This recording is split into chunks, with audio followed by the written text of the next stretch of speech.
ନବରାତ୍ରିର ଦ୍ୱିତୀୟ ଦିନରେ ଦେବୀ ଦୁର୍ଗାଙ୍କ ଦ୍ୱିତୀୟ ରୂପ ବ୍ରହ୍ମଚାରିଣୀଙ୍କୁ ପୂଜା କରାଯାଏ। ବ୍ରହ୍ମା ଅର୍ଥ ତପସ୍ୟା, ଜ୍ଞାନ ଏବଂ ଧ୍ୟାନ ଏବଂ ଚାରିଣୀ ଅର୍ଥ ସାଧନା କରୁଥିବା ବ୍ୟକ୍ତି।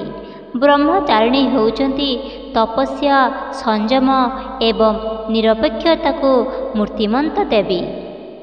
ସେ ହାତରେ ଏକ ମାଳା ଏବଂ ଏକ ଜଳପାତ୍ର ଧରି ସର୍ବଦା ଧ୍ୟାନରେ ଲିପ୍ତ ରୁହନ୍ତି। ଏହି ରୂପକୁ ପୂଜା କରିବା ଦ୍ୱାରା ଅପାର ଧୈର୍ଯ୍ୟ, ଆତ୍ମନିୟନ୍ତ୍ରଣ ଏବଂ ତପସ୍ୱୀ ଶକ୍ତି ମିଳିଥାଏ। କଥା ଅନୁଯାୟୀ ଯେତେବେଳେ ପର୍ବତ ରାଜା ହିମାଳୟର କନ୍ୟା ପାର୍ବତୀ ଦେବୀ ସତୀ ଭାବରେ ପୁନର୍ଜନ୍ମ ନେଇଥିଲେ, ସେତେବେଳେ ସେ ଭଗବାନ ଶିବଙ୍କୁ ସ୍ୱାମୀ ଭାବରେ ପାଇବା ପାଇଁ କଠୋର ତପସ୍ୟା କରିବାକୁ ପ୍ରତିଜ୍ଞା କରିଥିଲେ। ବାଲ୍ୟକାଳରୁ ପାର୍ବତୀ ଅତ୍ୟନ୍ତ ସରଳ ଏବଂ ସଦାଚାରୀ ଥିଲେ।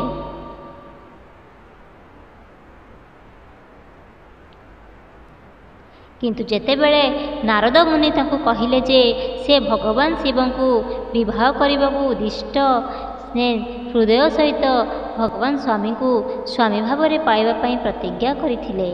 ଏହି ସଂକଳ୍ପ ସହିତ ସେ ବର୍ଷ ବର୍ଷ ଧରି କଠୋର ତପସ୍ୟା କରିଥିଲେ। ସେ ଦିନ ରାତି ଭଗବାନ ଶିବଙ୍କୁ ସ୍ମରଣ କରିଥିଲେ। କୁହାଯାଏ ଯେ ପାର୍ବତୀ ହଜାର ହଜାର ବର୍ଷ ଧରି କେବଳ ଫଳ ଖାଇଥିଲେ। ତାପରେ ଅନେକ ବର୍ଷ ଧରି କେବଳ ପନିପରିବା ଏବଂ ପତ୍ର ଖାଇ ତପସ୍ୟା କରିଥିଲେ। ଧୀରେ ଧୀରେ ସେ ଶୁଖିଲା ଲତାପତ୍ର ଖାଇବା ଆରମ୍ଭ କଲେ ଏବଂ ଶେଷରେ ପାଣି ଏବଂ ଖାଦ୍ୟ ବିନା ମଧ୍ୟ କଠୋର ତପସ୍ୟା କଲେ।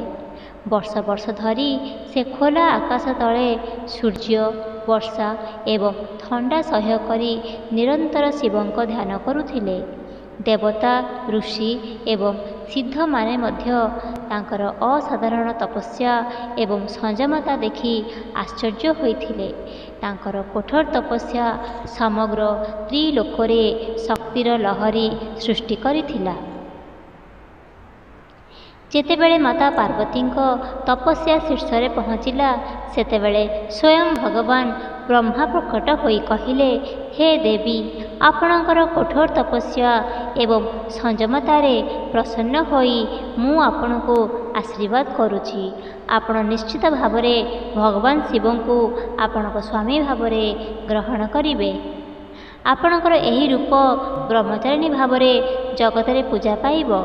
ଯେଉଁମାନେ ଆପଣଙ୍କର କାହାଣୀ ପାଠ କରନ୍ତି ଏବଂ ନବରାତ୍ରିର ଦ୍ୱିତୀୟ ଦିନରେ ଆପଣଙ୍କୁ ପୂଜା କରନ୍ତି, ସେମାନେ ତପସ୍ୟା, ସଂଯମତା ଏବଂ ଅଟଳ ବିଶ୍ୱାସ ପ୍ରାପ୍ତ କରିବେ। ଏହି କାରଣରୁ ଭକ୍ତମାନେ ନବରାତ୍ରିର ଦ୍ୱିତୀୟ ଦିନରେ ଉପବାସ ପାଳନ କରନ୍ତି ଏବଂ ଦେବୀ ବ୍ରହ୍ମଚାରିଣୀଙ୍କୁ ପୂଜା କରନ୍ତି। କାହାଣୀ ଅନୁସାରେ ଏକ ଗରିବ ବ୍ରାହ୍ମଣ ପରିବାର ଭକ୍ତି ସହିତ ନବରାତ୍ରି ଉପବାସ ଆରମ୍ଭ କରିଥିଲେ। ପରଦିନ ଯେତେବେଳେ ସେମାନେ ଦେବୀ ବ୍ରହ୍ମଚାରୀଙ୍କୁ ପୂଜା କରିବାକୁ ବସିଲେ, ସେମାନେ ସେମାନଙ୍କର ଘରେ ଖାଦ୍ୟର ଗୋଟିଏ ବି ଶସ୍ୟ ପାଇଲେ ନାହିଁ। ଭୋକ ଏବଂ ତୃଷ୍ଣା ସତ୍ତ୍ୱେ ସେମାନେ ଦେବୀଙ୍କ ପୂଜା କଲେ ଏବଂ କାହାଣୀ ଶୁଣିଲେ। ସେହି ରାତିରେ ଦେବୀ ବ୍ରହ୍ମଚାରିଣୀ ସେମାନଙ୍କୁ ସ୍ୱପ୍ନରେ ଦର୍ଶନ ଦେଲେ ଏବଂ କହିଲେ, ହେ ଭକ୍ତ, ଯେଉଁମାନଙ୍କର ଧୈର୍ଯ୍ୟ ଏବଂ ଆତ୍ମସଂଯମ ଅଛି, ସେମାନେ ଅଧିକ ଦିନ ପର୍ଯ୍ୟନ୍ତ ଦୁଃଖ ଦ୍ୱାରା ପ୍ରଭାବିତ ହେବ ନାହିଁ। କାଲି ଆପଣଙ୍କ ଘରେ ଖାଦ୍ୟଶସ୍ୟ, ସୁଖ ଏବଂ ସମୃଦ୍ଧି ଆସିବ। ପରଦିନ ଜଣେ ପଡ଼ୋଶୀଙ୍କ ମାଧ୍ୟମରେ ସେମାନଙ୍କ ଘରେ ଖାଦ୍ୟ ଏବଂ ବସ୍ତ୍ର ପହଞ୍ଚିଲା ଏବଂ ଧୀରେ ଧୀରେ ସେମାନଙ୍କ ଜୀବନ ସମୃଦ୍ଧ ହେଲା। ତେଣୁ ଏହି କାହାଣୀ ଆମକୁ ଶିକ୍ଷା ଦିଏ ଯେ ତପସ୍ୟା ଏବଂ ଧୈର୍ଯ୍ୟ ଦ୍ୱାରା ପ୍ରତ୍ୟେକ ସଂକଟକୁ ଦୂର କରାଯାଇପାରିବ। ଦେବୀ ବ୍ରହ୍ମଚାରିଣୀଙ୍କୁ ପୂଜା କରିବା ଭକ୍ତଙ୍କୁ କଠୋର ତପସ୍ୟା କରିବାକୁ ଶକ୍ତି ପ୍ରଦାନ କରେ, ଆତ୍ମନିୟନ୍ତ୍ରଣ ଆଣେ ଏବଂ କେବେ ବି ଭକ୍ତିର ପଥରୁ ବିଚ୍ୟୁତ ହୁଏ ନାହିଁ। ନବରାତ୍ରି ଉପବାସର ଦ୍ୱିତୀୟ ଦିନରେ ମାତା ବ୍ରହ୍ମଚାରିଣୀଙ୍କ କାହାଣୀକୁ ଶ୍ରଦ୍ଧାର ସହିତ ଶୁଣୁଥିବା ଭକ୍ତମାନେ ସେମାନଙ୍କର ପାପ କ୍ଷମା ପାଆନ୍ତି ଏବଂ ସୁଖ, ଶାନ୍ତି ଏବଂ ନିଷ୍କ୍ରିୟତା ପ୍ରାପ୍ତ କରନ୍ତି।